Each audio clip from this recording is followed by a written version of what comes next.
We are Pro Cannabis Media. Hi, everybody. Welcome to a very special edition of Weed Talk Now, the 421 edition. I'm Jimmy Young, the founder of Pro Cannabis Media. And I'm Curt Dalton, the founder of Cannabis.net. Hey, you know what, Curt? It was great talking with Bruce Linton, Chris Walsh, and Joe Lusardi last week. There were a lot of different parts of that interview that I thought would be good to just kind of set up, and then you and I chit-chat back and forth a little bit. And perhaps we might disagree on a few of the more important things that came out of that conversation. But I think the most important one is when Joe Lusardi, the CEO of Curaleaf, explained the importance of being recognized as an essential business in most of the medicinal states in America. Yeah, I think that's a point that Joe here in Massachusetts brought up in the clip you're going to play too, is that we're struggling with Governor Baker keeping medicinal here in Massachusetts essential and then cutting off recreational. If you're someone like Curaleaf, that's a big hit to the bottom line to your recreationally approved dispensaries. And of course, Joe has to deal with it in every state. As every state decides which is essential, is it all essential, he has to adjust his staff and his entire business. So yeah, it's a challenging one for him. And I will tell you, I was very impressed with his leadership qualities. I'm talking about Joe Lusardi here for a minute, the CEO of Curaleaf, where he looks at things and he turns things that may be perceived as negatives into positives. Yeah, he's always had a really upbeat, go-getter attitude. I think I've known Joe now for almost 4 years, and it's always look forward, not back with him. And just always like, what does the next turn look like? And that just keeps everybody fired up, I think, in his organization, that there's always, especially now in these days, there's something better coming, and you can feel it. You can see how he talks, he's a leader.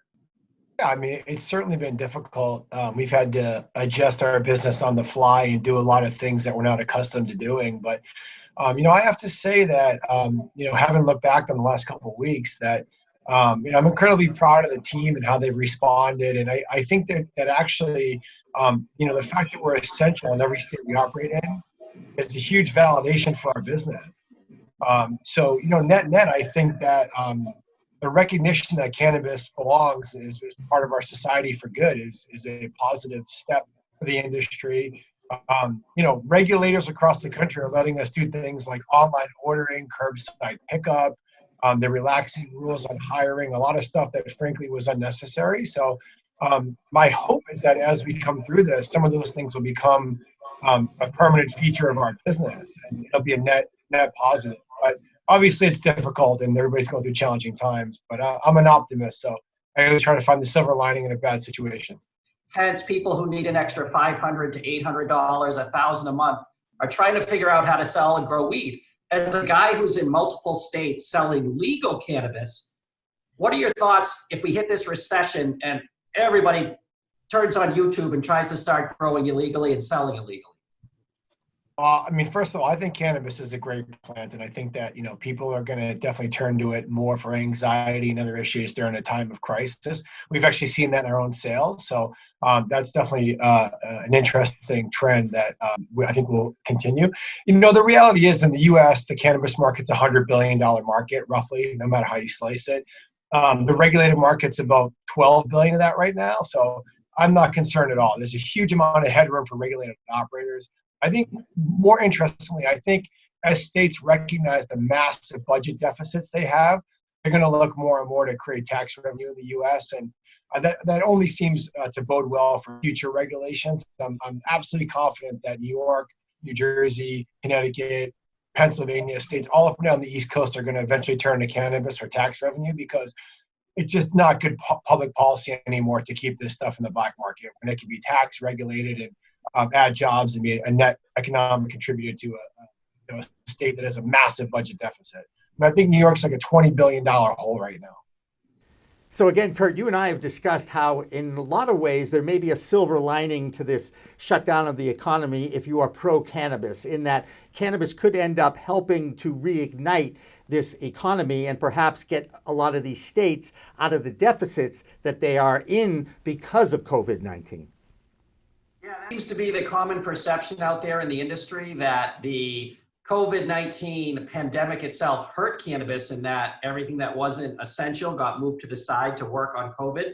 But if the recession that's coming or the depression level type atmosphere persists, you may see federal legalization happen because we need jobs. Every state's going to need tax revenue. The federal government's going to need tax revenue. And it's a product that has held up well in demand side during the pandemic.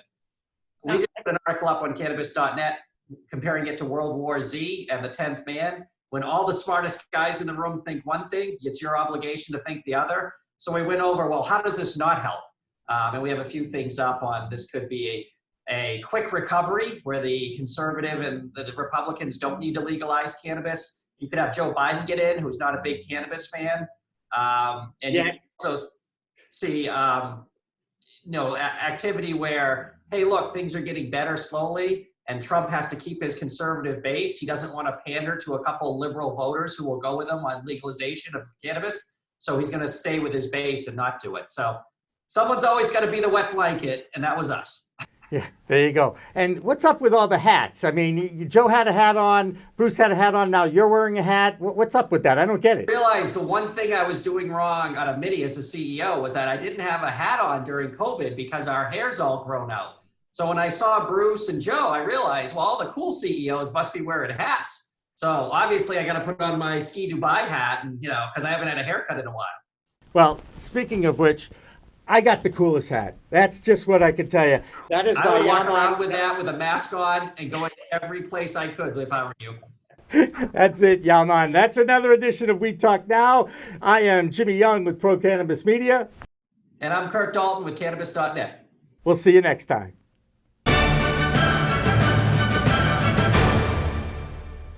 Weed Talk and In the Weeds are two productions of Pro Cannabis Media supported by Revolutionary Clinics, one of the top medical cannabis dispensaries in the Massachusetts area, now with 3 locations in Greater Boston, 2 in Cambridge and 1 on Broadway in Somerville. Rev Clinics has a patient-first mission. They will customize your needs as a medical patient with the proper titration and combination of strains, flavors, and products. Rev Clinics, where the patient comes first. We are Pro Cannabis Media.